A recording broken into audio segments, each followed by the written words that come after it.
This is Midweek Politics with Dave Pakman.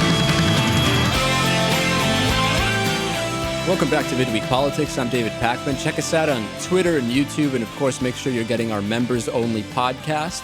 You can log on to midweekpolitics.com/membership and make sure you're getting that.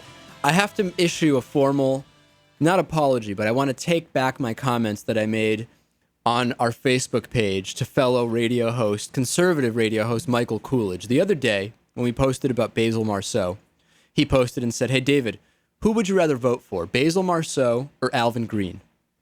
And who would you rather be?" And I said, you know what? I think I'd probably say Alvin Greene on both. I have to say that is incorrect. I would probably rather vote for and be Basil Marceau. And here's why. Alvin Greene, if you haven't been following this, is kind of the long shot U.S. Senate candidate in South Carolina.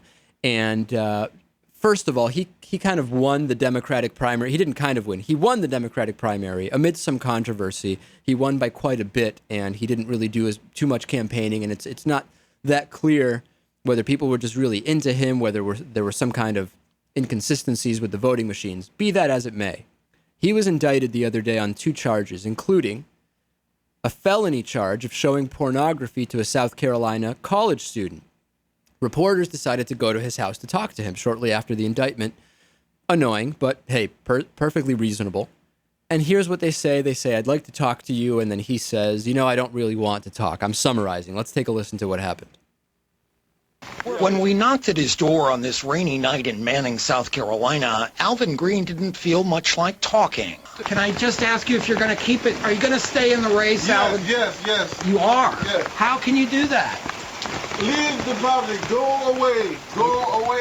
Okay, so it's starting to sound like he's getting a little weird at the end of that clip, right, Lewis? I think so. Okay, so then it really goes downhill when the reporter starts talking to Alvin Greene's brother. You're actually going to hear, well, I'll just play the clip. It'll really explain itself. Listen. As we were leaving, Greene's brother, Jimmy, came over, and as we talked to him, the sound you hear in the background is Alvin Greene wailing the words no and go. We're going to stay in the race. Has he told you what happened? No, but we're going to stay in the race. Greene lives with his father and was unemployed and unknown until he surprised everyone by handily winning the Democratic nomination to run for the Senate seat now held by Jim DeMint. Okay, that is a complete breakdown, is it not? It's hilarious. It is hilarious, but I have to say again, I'm coming out and just saying it. Michael Coolidge, I was wrong.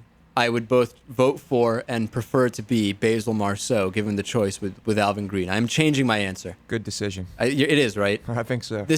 Who does? He can't win at this point, can he? Even worse would be if after that he wins. I don't think it will happen.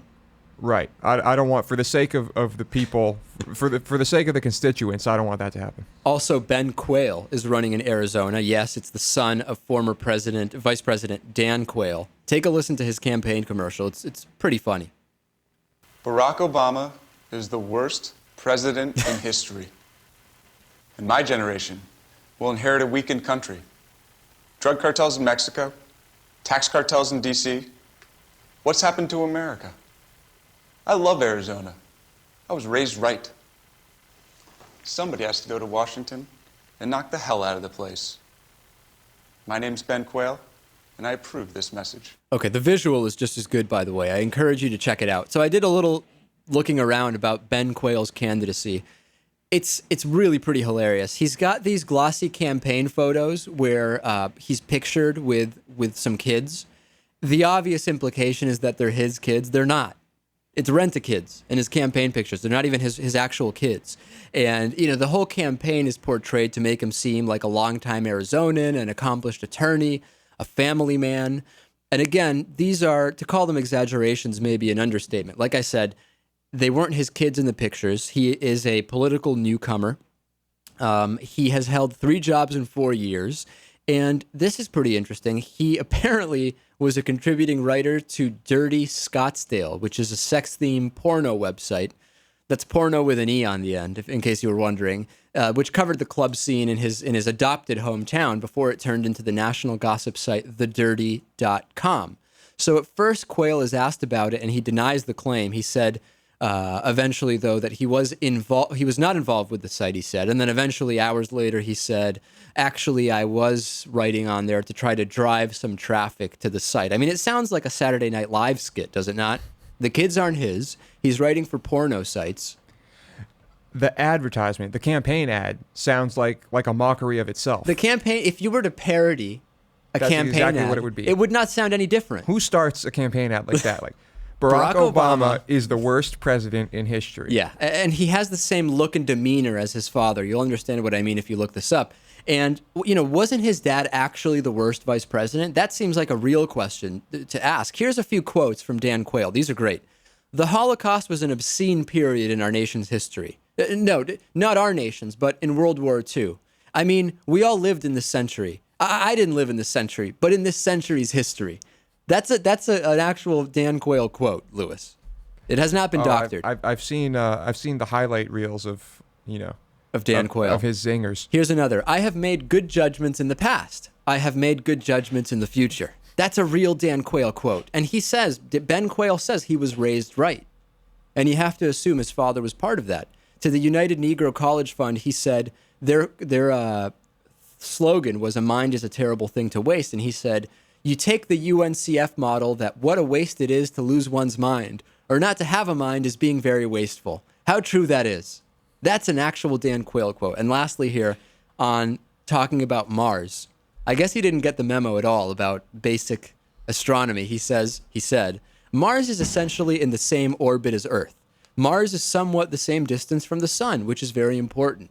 We've seen pictures where there are canals, we believe, and water. If there's water, that means there's oxygen. If oxygen, that means we can breathe on Mars. So Dan Quayle rightly raising his son, who is now a candidate in Arizona, Ben Quayle.